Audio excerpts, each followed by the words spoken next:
slave maiden stood with elderly mother at auction. I'll have them both. Alpha King growled.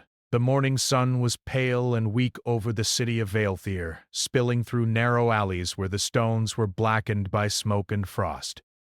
The market square was alive with voices, hawkers shouting, and the clatter of coins on wooden stalls. But at the center of the square, something darker gathered, the auction of slaves. A hush fell over the crowd whenever the Alpha King's shadow passed, long and commanding, a presence that bent the air itself. Lyra clutched her mother's hand, trembling, yet her grip was firm. Her mother, though frail with age, kept her chin raised. Together they walked to the raised platform where the auctioneer's gavel pounded like a heartbeat in the cold air. The crowd leaned in, eyes hungry, greedy, but Lyra barely noticed them. She was aware only of her mother, whose face was lined with sorrow and quiet strength. "Step forward," the auctioneer barked. Lyra obeyed, heart hammering against her ribs. Her stomach churned at the thought of what might happen here. But even in the pit of fear, a spark of defiance refused to die. She would not break. Not entirely. She would stand for her mother, even if it meant bending beneath the weight of the world. From the crowd, a ripple of silence spread like a cold wind. Lyra felt it before she saw it. The Alpha King had arrived. His boots struck the cobblestones with the sound of thunder, and his cloak, dark as midnight, trailed behind him. His eyes, pale and sharp, swept over the gathered slaves as if seeing not their bodies but the truth of their souls. Lyra's breath caught. She had heard tales of him. Kalen, the Alpha King, immortal wolf-blooded ruler whose bite could curse or bless, whose gaze could freeze a man in place or warm him like fire. Yet seeing him here, so close, her fear tangled with an impossible curiosity. "Number 23! Kalen said, his voice low and commanding, rumbling over the crowd. "The maiden and her mother!" His eyes fixed on Lyra, a weight pressing down on her chest. Then, almost casually, almost as if tasting the sweetness of fate, he added, "I'll have them both."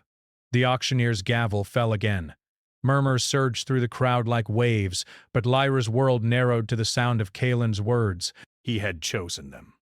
Not for sale to a stranger, but for himself. Her mother's hand tightened around hers. "Be brave," she whispered, voice trembling but firm. "Whatever happens, we face it together." The Alpha King stepped forward, his gaze never leaving Lyra's. She felt it like a physical weight, as though the air around her had become denser, thicker, charged with something neither fear nor warmth alone could explain. It was destiny, and yet, terrifyingly, it felt personal. The carriage that would take them to Kalen's fortress waited at the edge of the square. Guards in black leather and silver trim flanked it, their eyes unreadable behind masks. Lyra climbed in first, glancing back at her mother, who followed with careful steps. The city seemed to exhale behind them, the crowds fading into the mist that clung to the streets. As the carriage rumbled forward, Lyra noticed something strange, a faint glow on her wrist, like the pulse of a hidden flame. She drew her sleeve down, but the glow refused to hide. It mirrored the intricate sigils she had glimpsed in the royal halls in old stories, etched in stone in places forbidden to common folk. Her heart quickened. Was it a mark of destiny or a curse? The fortress loomed in the distance, dark and sprawling, built of black stone that seemed to drink the light of the sun. Wolves were said to roam its outer forests, shadows among shadows, guardians of the Alpha King's secrets. As the carriage approached, the air grew colder, sharp and biting, yet carrying a strange electric energy that made Lyra's skin tingle. Inside the fortress, Kalen awaited. He moved through the halls with the silence of a predator and the gravity of a king. Lyra and her mother were shown to their chambers, simple yet guarded, with windows that looked out onto the frozen courtyard. The silence was heavy, but it carried a strange comfort, their bond unbroken, their courage a shield against the unknown. That night Lyra could not sleep. The fortress was alive with whispers and shadows. She paced the small room, glancing at her mother, who rested fitfully, her hands folded over her chest. Lyra touched the faint glow on her wrist again. It pulsed, faster now, like it knew she was awake. aware. She could not yet understand what it meant, but instinct told her it was connected to Kalen, and perhaps to the fate he had chosen for them both. The next morning, Kalen entered without announcement. His presence filled the room, tall and commanding, yet there was a weight in his step, a subtle tension that betrayed a side of him the world rarely saw. He regarded Lyra not as a slave, but as something more complex, a puzzle, a challenge, a reflection of a story long forgotten. "You bear the mark," he said quietly, stepping closer. "Few have it, and fewer survive to adulthood." His gaze lingered on her wrist where the sigil glimmered faintly. "It is not a curse, yet, but it can be. And it may decide the fate of more than just you." Lyra swallowed. Fear and curiosity collided inside her. "What? What does it mean?" she asked. Kalen's eyes softened for the briefest moment, and then the steel returned. "It means," he said, voice low, "that our lives are linked now. You will see things no others have seen, feel things no others could endure, and perhaps in time, you may change me. Change him." The word struck Lyra like a cold blade. She had expected cruelty, indifference, maybe punishment, but not this acknowledgement of a depth she had not imagined, this strange invitation into his shadowed world. Days passed. Lyra learned the rhythms of the fortress, the echo of footsteps in the grand halls, the way shadows moved like living things, the silent communication between Kalen and his wolf-blooded guards. She observed him carefully. Moments of cold authority alternated with unexpected glimpses of vulnerability, a hand lingering over a scar, eyes closing in memory, a sigh carried on the frozen wind. Her mother grew weaker, and Kalen allowed her care. Lyra watched him, noticing how he shifted, how his eyes softened when her mother spoke, how he sometimes lingered, almost hesitant, in their presence. He had power over the entire kingdom, yet here, in these small, quiet interactions, there was a fragility, a human side that was rarely shown. One evening, a storm gathered over the fortress. Lightning cracked across the sky, and the wind screamed through the battlements like a chorus of spirits. Lyra wandered the halls, drawn by some unseen force, until she found Kalen in the moonlit courtyard. He stood alone, silhouette sharp against the flashing sky. His hand brushed a deep scar on his chest, and his eyes, pale and piercing, lifted to her. For a moment, the air between them was charged, thick with unspoken words. Lyra's breath caught. She had never seen the king like this, alone, vulnerable, haunted. Something in him called to her, a thread of connection she could neither name nor resist. "You feel it too," he said, voice almost a whisper, carried by the wind. "The bond, it has begun." Lyra stepped closer, though fear and desire warred within her. "The mark! It burns!" she admitted. "I don't understand it!" Kalen's gaze softened again, and the storm seemed to echo the tension between them. "You will," he said. "And when you do, everything will change." The wind howled and lightning struck somewhere in the distance. Lyra felt a shiver, not from the cold, but from the sense that her life, her mother's life, and perhaps even the Alpha King's life were now irreversibly intertwined. She did not yet know the cost. She did not yet understand the power the mark held, or the trials that awaited.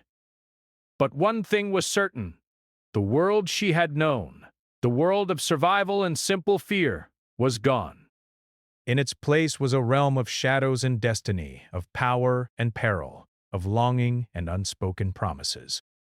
And as Kalen turned to leave, his cloak flaring behind him like a shadowed wave, Lyra's eyes fell on the sigil once more. It pulsed, bright and insistent, as if alive.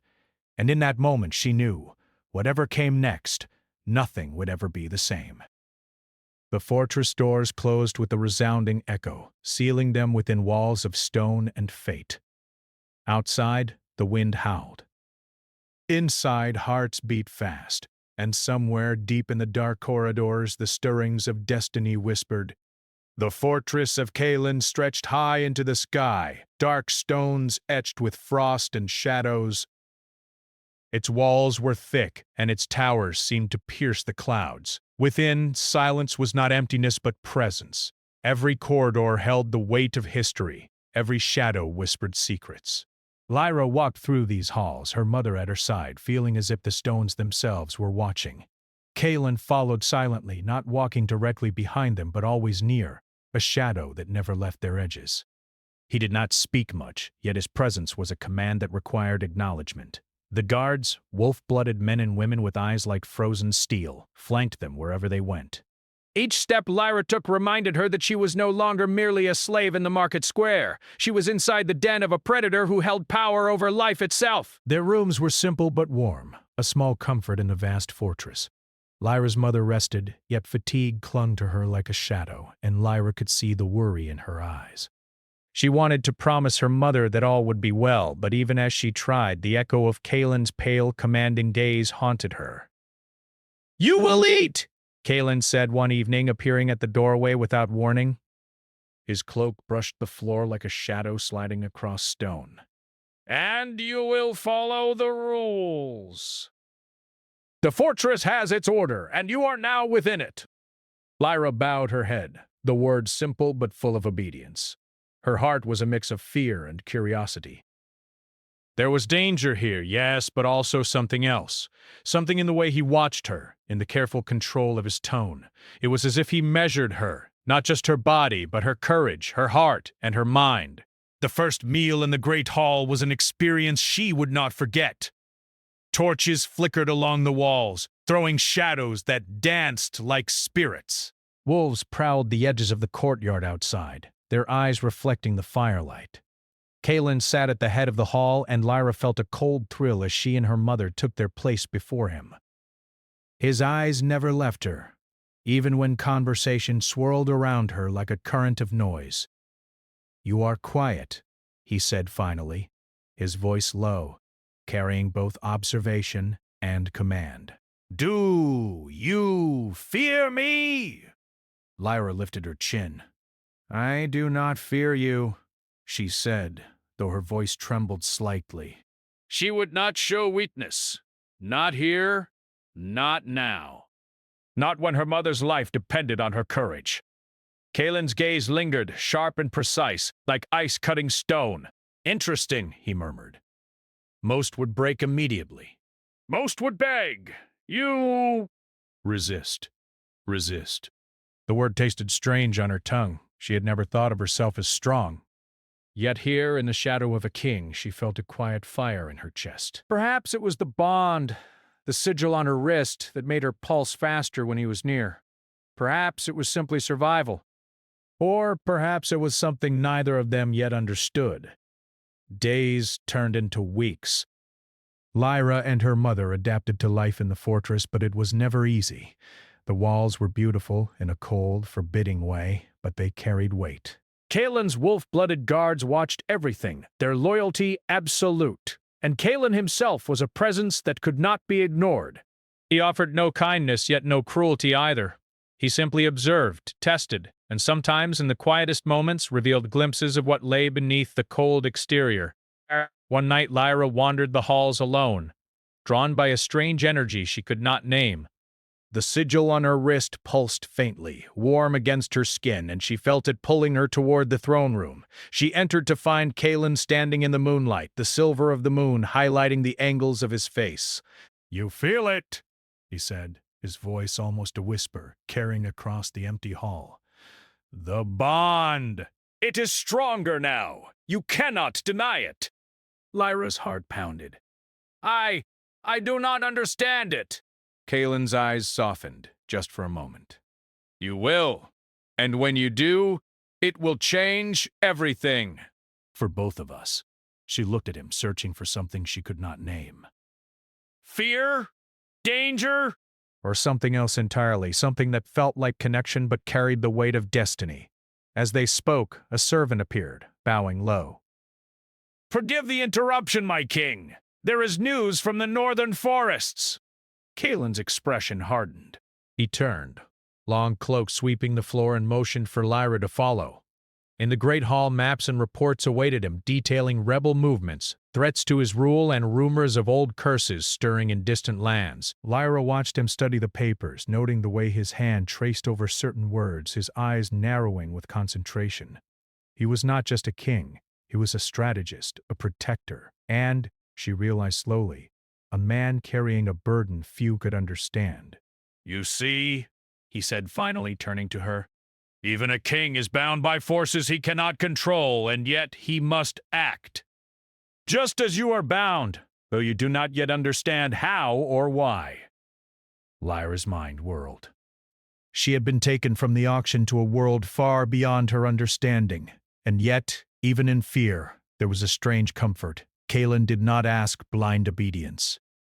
He expected strength. He expected courage. And, perhaps unknowingly, he expected trust. The first test of that trust came swiftly. One evening, wolves from the outer forest breached the courtyard. Guards shouted and drew their weapons, but Kaelin moved faster than any of them, confronting the creatures with a mixture of strength and command that was almost supernatural. Lyra watched from the balcony, her breath caught in her throat. For the first time, she saw not the king of stories, but the man beneath, fierce, protective, vulnerable in ways he did not show the world. When the danger passed, he returned to the hall quietly, brushing past Lyra without a word. But she felt his presence in every shadow, every heartbeat. The days following were quiet, but tense. Lyra began to notice subtle things, the way Kaelin watched her when she moved through the halls, the way the sigil pulsed brighter near him, the way her mother's frail health seemed to stabilize under his strange care. She realized slowly that this fortress, so forbidding and cold, was a place where power and protection, fear and safety existed side by side, and she was at the center of it all. One night, unable to sleep, she wandered again into the courtyard. The moonlight bathed the frozen fountains and statues in silver, and the wind carried the scent of pine and frost. Kaelin appeared silently, his figure a shadow against the light. "You are restless," he said. His voice was softer now, almost human, almost vulnerable. Lyra nodded. "I cannot sleep," she admitted. "I feel something is coming, something I do not understand." Kaelin stepped closer, close enough that she could feel the faint warmth from his body despite the cold night. "It is the bond," he said. "It will guide you whether you want it or not, and soon it will demand a choice. One that will change everything." Lyra swallowed hard, the pulse of the sigil strong against her wrist. She wanted to speak, to ask what he meant, but words failed her. She realized then that the bond was not just a symbol. It was a force, living and demanding, entwining their fates in ways neither could yet predict. "Do not fear it," Kaelin said quietly, reading her hesitation. "Fear is natural." "But this is more than fear. It is connection. And it is necessary." Lyra watched him, feeling a mix of fear, fascination, and something like longing. She did not understand the bond fully, but she knew it was real. She knew it had chosen her. And she knew, deep in her heart, that nothing would ever be the same. The night deepened, and the wind howled across the fortress. Kaelin finally turned, his cloak sweeping behind him, and disappeared into the shadows. Lyra remained, staring at the moonlit stones, feeling the pulsing warmth of the sigil and the weight of the bond that now connected her to the Alpha King. Outside, the wolves howled, echoing the tension within the fortress. Inside, two lives were quietly entwined by forces neither could fully control. Forces that would shape not just their hearts, but the destiny of Vaelthir itself. And then, as the first light of dawn touched the frozen towers, the sigil on Lyra's wrist flared brighter than ever before. A new energy pulsed through her, and she realized with a start that the bond was awakening in ways even Kaelin might not yet understand. Something was coming. Something that would test courage, loyalty, and heart. And when it arrived, Lyra knew the fortress, the Alpha King, and the very fate of Vaelthir would never be the same again. The winds of the northern forests carried more than frost, they carried whispers of rebellion. Lyra sensed it in the chill, in the rustle of the branches, in the way the shadows moved beneath the silver light of the moon. Vaelthir was no longer a city of simple fear. It was a kingdom on the edge of war, and its fortress, though strong, could not contain all the dangers that approached. Kaelin moved with the precision of a predator, reviewing maps, strategizing with his closest wolf-blooded guards. Lyra and her mother observed quietly, learning the rhythms of this strange, shadowed world. She noticed that Kaelin, for all his strength, was burdened. His sharp eyes often flicked to her, as if seeking reassurance or understanding, as if he wanted to share the weight of what was to come. The first sign of danger arrived on a moonless night. The air grew thick, heavy with tension, and the walls of the fortress seemed to shiver. Lyra was pacing in her chamber when a distant roar of wolves sounded, different from the controlled patrols outside the gates. She ran to the window, eyes straining through the darkness, and saw movement among the trees, armed figures creeping toward the fortress, shadows against the white frost. Kaelin arrived silently behind her.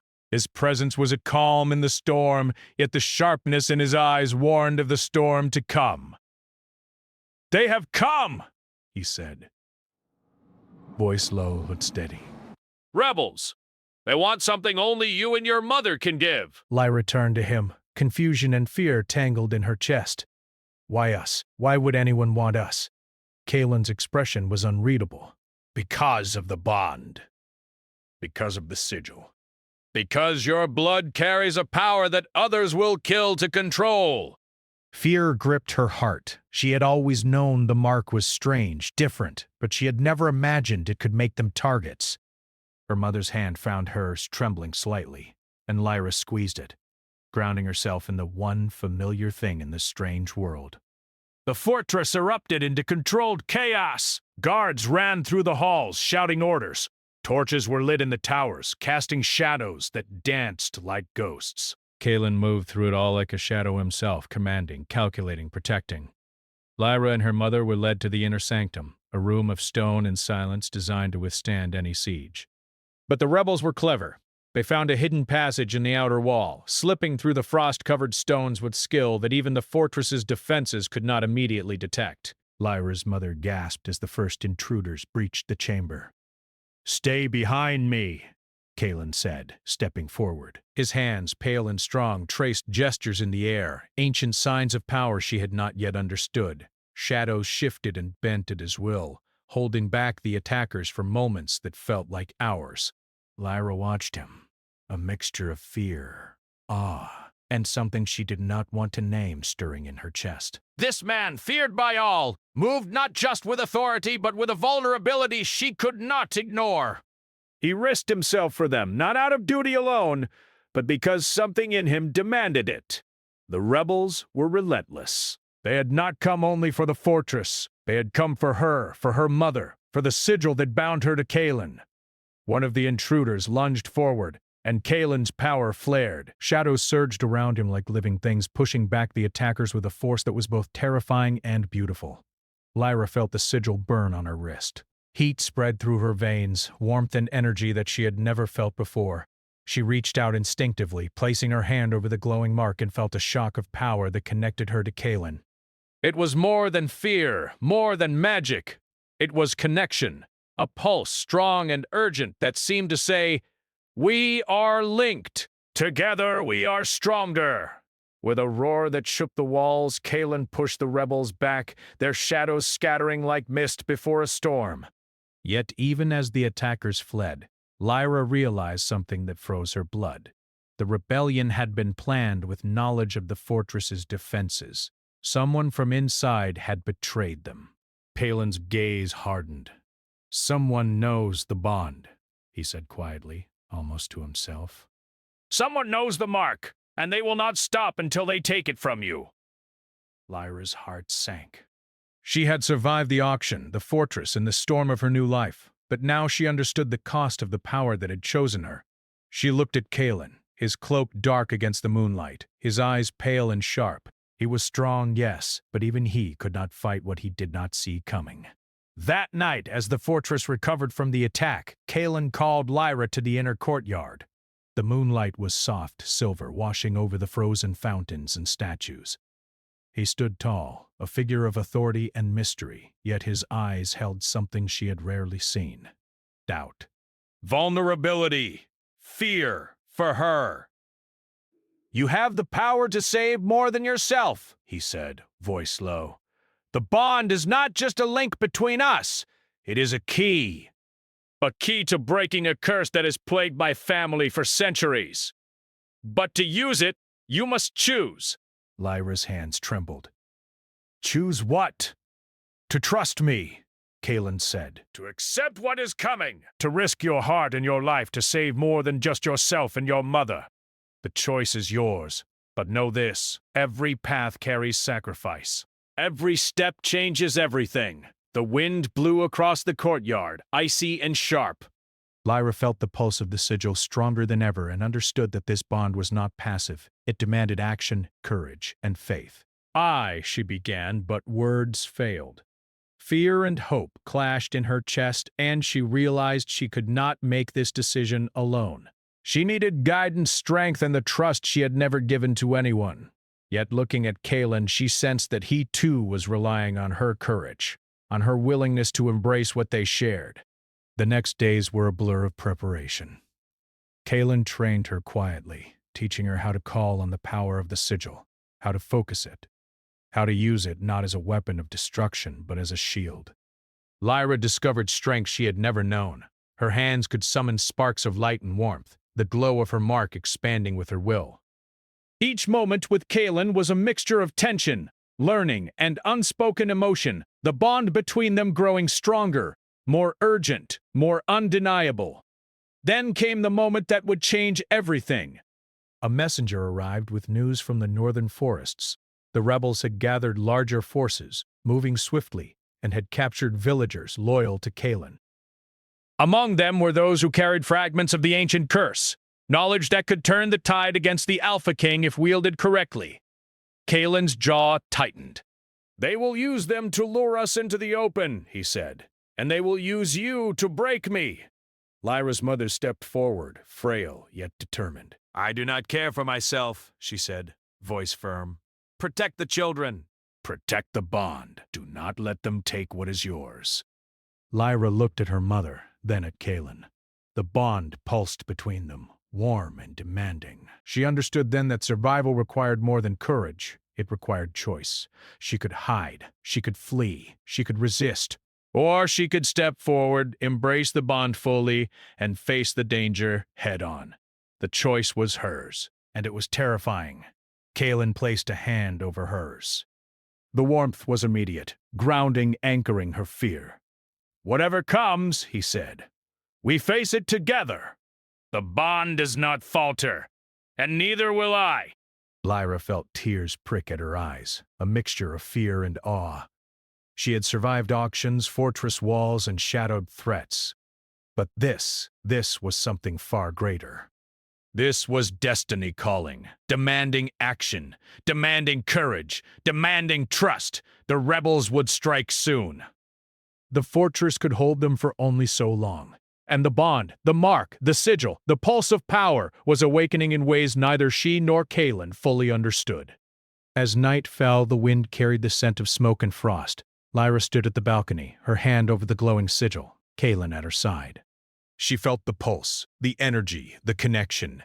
She realized with a cold certainty that the coming battle would not only test their strength, but the very essence of their hearts. And then a distant cry echoed from the forests. A warning, a challenge, a call to arms. The rebels were moving. They would strike at dawn. Lyra tightened her grip on the sigil, feeling the power surge through her, through them both. Whatever came next, the choice had been made. She would step forward. She would embrace the bond, and she would face the storm.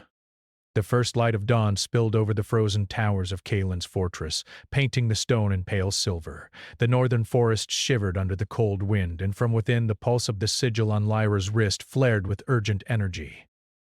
She had not slept, her heart heavy with anticipation, fear, and determination. Today would decide everything. The safety of her mother, the future of Vaelthur, and the bond that linked her to the Alpha King. Kalen moved through the halls like a shadow of steel and fire. His cloak swept behind him, dark against the pale light, his wolf-blooded guards flanking him silently. The rebellion had gathered more than strength. They had knowledge of the fortress, of its secret passages, and of the sigil that bound Lyra and Kalen. Every step was a reminder that the fortress, for all its power, was not invincible. Lyra's mother rested in the inner chamber, calm but aware of the tension that filled the air. Lyra approached her, placing a gentle hand on her mother's arm. "I will not let them harm you," she said quietly. The words were simple, yet carried the weight of promise. Her mother nodded, trust shining in her eyes, and squeezed her hand. "You have grown," Kalen said, appearing behind Lyra without a sound. His voice was low, steady, yet laced with an unspoken warning. "Stronger than I imagined. The bond, it grows within you. But the challenge ahead will test it like never before." Lyra looked at him, heart pounding. "I am ready," she said, though a sliver of fear remained. She could feel the pulse of the sigil, stronger now, almost alive. It was not just a connection. It was a force, a current flowing through her, through him, through them both. And it demanded trust, courage, and sacrifice. Outside, the rebels gathered in the shadows of the northern forests. Torches flickered in the morning mist, and figures moved with silent determination. Their leader, cloaked in black, spoke words that carried over the cold wind. "Today we take the fortress. Today we claim what belongs to us." Kalen's army of wolf-blooded guards lined the outer walls, weapons ready, eyes sharp. Lyra stood beside him on the highest tower, the sigil glowing against her wrist, radiating warmth that cut through the frost. She had trained, yes, but this was no longer practice. This was life, danger, and destiny intertwined. The first clash came like thunder. The rebels surged forward, a wave of movement and noise against the fortress gates. Kalen moved first, commanding shadows, bending light and stone to his will. Wolves emerged from the courtyard, their eyes gleaming with intelligence and loyalty, striking with precision. Lyra felt the sigil surge, energy flowing into her arms, her hands, her heart. She could feel Kalen's presence in every beat, every breath. They were connected, not just by fate, but by power and trust. She raised her hands, focusing on the glowing mark. Light shot outward, weaving through the courtyard like threads of silver fire. The rebels stumbled, retreating from the force of it, but their numbers were many, and their determination fierce. Lyra realized with a jolt that she could not hold this alone. Not fully. She needed Kalen, just as he needed her. Kalen moved beside her, his pale eyes locking with hers. "Together," he said. And at that single word, the sigils on their bodies flared, merging in a dance of light and shadow. Energy surged through both of them, not as control or dominance, but as connection, as unity. They were stronger together, and the fortress felt alive with their combined power. The battle raged. Arrows flew, swords clashed, shadows twisted with light, and the air itself seemed to hum with tension. Lyra and Kalen moved as one, instinctively, the bond guiding their actions. Yet even as victory seemed possible, a shadow moved inside the fortress walls. A traitor had revealed a hidden passage, and a group of rebels slipped through, heading straight for the inner chamber where Lyra's mother waited. Lyra's heart lurched. "Mother!" she shouted, breaking free from the battle at the walls. Kalen followed instantly, his eyes wide with urgency. The pair ran through corridors of stone and frost, the pulse of the sigil blazing bright, lighting their path. In the inner chamber, the rebels confronted Lyra's mother, who stood defiantly despite her frailty. The leader raised a blade, but the moment seemed to slow. The sigil pulsed, and Lyra's power surged, washing over the room in waves of light and warmth. Shadows scattered, the rebels faltering as Kalen appeared, moving with the strength and precision of centuries of leadership. Together, Lyra and Kalen drove the intruders back, their combined power overwhelming the rebels. The walls of the fortress rang with the echoes of their struggle, and finally the last of the attackers fled into the forests, defeated but not destroyed. Lyra sank to the floor, exhausted, but the pulse of the sigil was still warm in her veins. Kalen knelt beside her, hand on her shoulder. You were extraordinary, he said, voice soft, almost human. Stronger than I imagined. Braver than anyone else I have known. Tears pricked Lyra's eyes. She had survived fear, betrayal, and the weight of destiny, but she had not done it alone. Kaelin's presence, steady and unwavering, had guided her through, and the bond between them had been their strength. Her mother approached, frail but smiling. You have grown, she said, voice full of pride, and you have chosen well. Together, you and Kaelin have saved us all. Kaelin rose, looking out over the fortress, the northern forests, and the frost-covered lands. The battle was won, but the kingdom was not yet free of danger. Yet something had changed. The bond between Lyra and Kaelin was no longer just a mark or a sigil. It was a connection that would guide them through all trials, a union of trust, courage, and understanding. The days that followed were quieter. The fortress healed, repairs were made, and the wolf-blooded guards returned to their duties. Lyra trained, practiced, and learned more about the power within her, guided by Kaelin's watchful eyes. But even in peace, the pulse of the sigil reminded her that challenges would always come, that trust and courage were never complete without vigilance. One evening, Lyra and Kaelin stood on the highest balcony of the fortress, overlooking Vaelthir. The sun was setting, painting the snow-covered towers in gold and crimson. The wind was cold, but the warmth of the bond between them carried through. You have changed me, Kaelin said, voice low. Not through fear, not through control, but through courage, strength, and trust. I would have never believed it possible. Lyra smiled faintly, feeling the weight of those words. And you have changed me, she said. You have shown me that strength does not come from fear alone, but from protecting, guiding, and believing in something greater than ourselves. For a long moment they stood together, the bond glowing faintly against their skin. The fortress was quiet, the world outside peaceful, and yet the memory of the battle remained.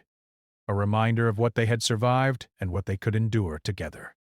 The mother watched them from the window behind, a proud smile softening her weary features. She knew that her daughter had stepped into a destiny far greater than any she had imagined, and that Kaelin, for all his power, had found something he had not expected. A heart strong enough to match his own, a courage that balanced his authority, and a bond that neither time nor fate could break. As night fell, stars glittering above the frost-covered land, Lyra felt the pulse of the sigil one last time for the evening. It was steady, calm, and full of life. She understood now that the bond was not just a tool of power. It was a promise, a connection that would guide her, Kaelin, and the kingdom of Vaelthir into a future forged not from fear, but from trust, courage, and love. The final test of the bond had passed. The battle had ended. The curse had not yet fully lifted, but its shadow had been diminished. And in the quiet, Lyra understood something she had never known before. That strength was not in the fight alone, but in choosing to stand together, in trusting another, and in embracing a destiny that demanded both courage and heart.